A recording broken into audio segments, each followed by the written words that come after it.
video about living in Houston. So I am from a small city, Bunkie, Louisiana. That's where I grew up. My mom is from a city adjacent to Bunkie, Louisiana, Mansura, Louisiana. My dad is from Plaquemine, Louisiana, which is basically a small city outside of Baton Rouge, right? Baton Rouge would be like the metro, okay? And so I grew up going back and forth from Baton Rouge, Louisiana to central Louisiana. So right by Alexandria, Louisiana. So Alexandria, Lafayette, Opelousas, Baton Rouge, New Orleans. That's like the area that I grew up in, traveling back and forth to. Okay. But I'm actually from a very like rural place, you know, horses, cows, pigs, farmland, things of that nature. I moved to Houston the beginning of this year, and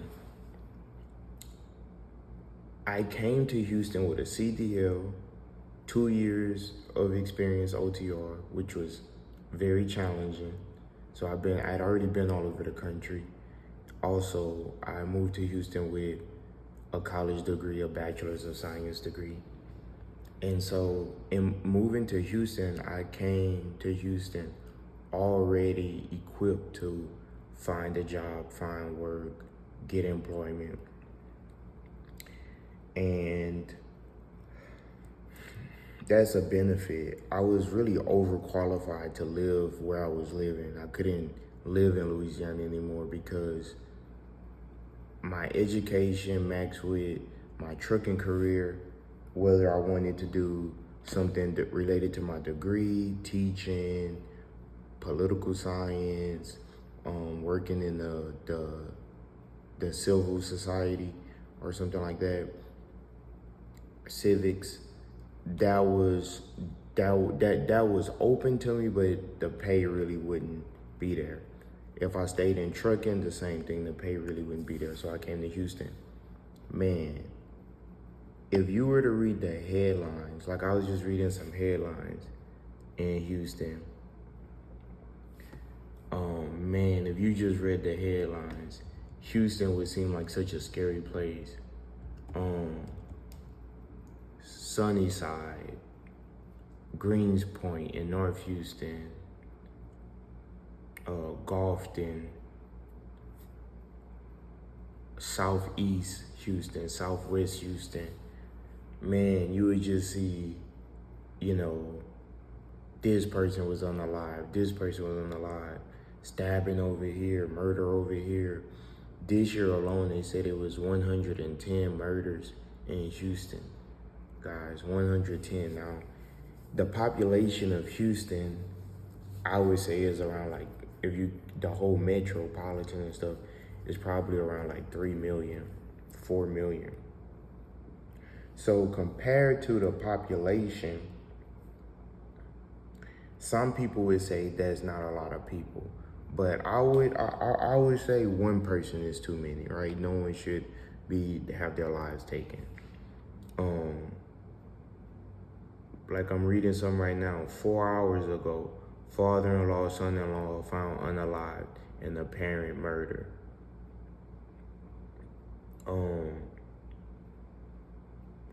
31-year-old man arrested and charged with murder after another man found dead with blunt trauma. Like all of this stuff is like recent stuff. Like this not stuff that's, you know, this stuff is happened 2 days ago. People just like, it's real out here, man. They just had a shooting yesterday. They had a robbery.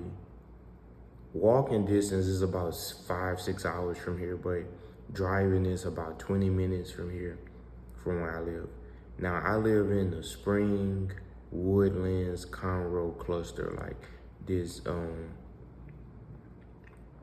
part of the city. I don't live in like Houston proper or the metro part of Houston, like inner city Houston.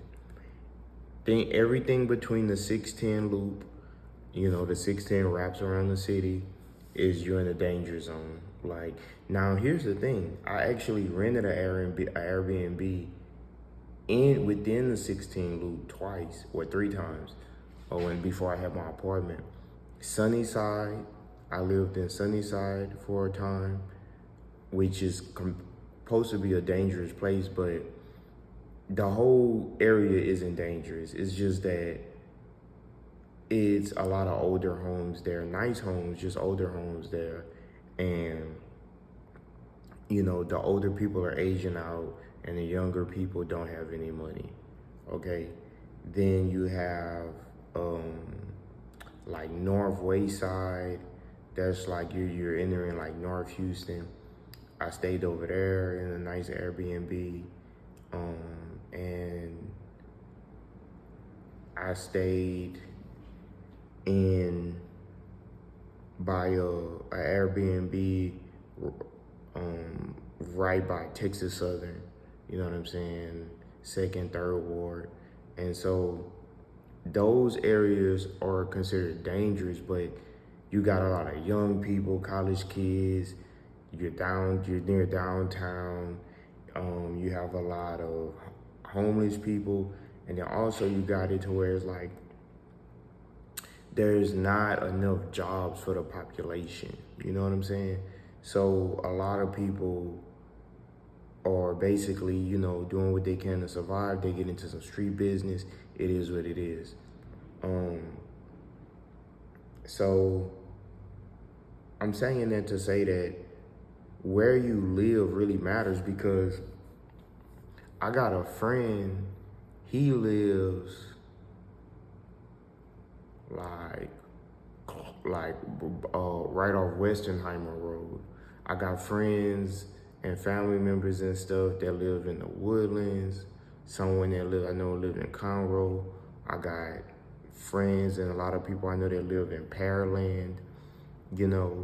A lot of people from Louisiana live in Pearland. They live in Katy. They live in Sugarland. So it's a lot of different sub-cities in Houston.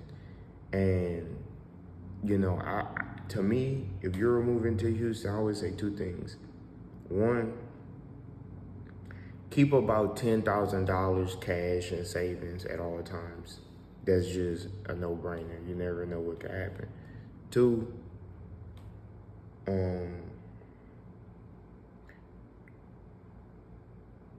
don't stay in the cheapest place. Like, if you're going to rent, don't rent in the cheapest place. Like, if you see a place that's like $900 or like $1,000, really check out the environment first before you move there.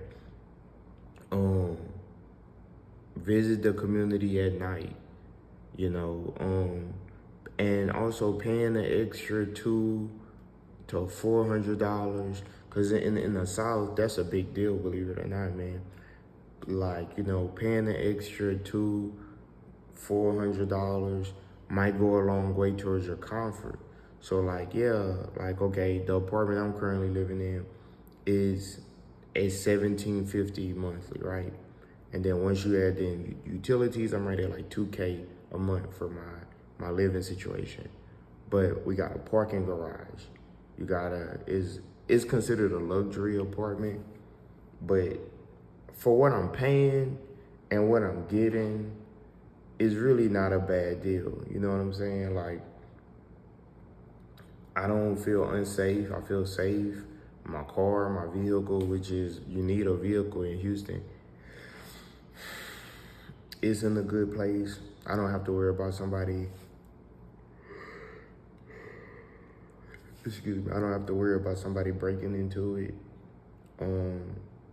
But if you live in one of these apartments where, you just park your car and your apartment is right there, there's no parking garage or stuff like that, like, you're playing a dangerous game. You're playing a dangerous game. Now, I'm not saying that if you live like that, something gonna happen to your vehicle. Probably not. but it's a higher possibility. Somebody could come mess with my vehicle right now. You know what I'm saying? So I could get got too, but I'm just saying, like, the fact that it's cut off from everybody, like they got a security that goes around, they got cameras, you know what I'm saying? Like when you enter and exit. So the likelihood of someone getting away with it, you know what I'm saying, is like really not that high. So you get what you pay for, but I fear that what ends up happening is the places where there's a lot of crime, it's a lot of crime because there's not many jobs there. So since there's not a lot of jobs there, what are people going to do? Like, sometimes I get tired of working, but when you think about the structure that working gives you, you may have to be up at 5:30, 6 to be at your job from like 7 or 8. And then you might get off in the afternoon, 5, 6. Then when you get off, what you want to do? You want to go home, shower, relax, get some personal time with yourself or your family, go to sleep, prepare for the next day. There's not a lot of room or time to be getting into some foolishness, like even your free days, your off days, you probably don't even want to do too much. Or if you do something, it's something constructive. It's like, why would you want to get into some drama? So overall, man, Houston is not bad, but I can see where not having a lot of money, struggling, man, like there's a lot of people struggling here. So the crime is a factor here if you're moving here. There's just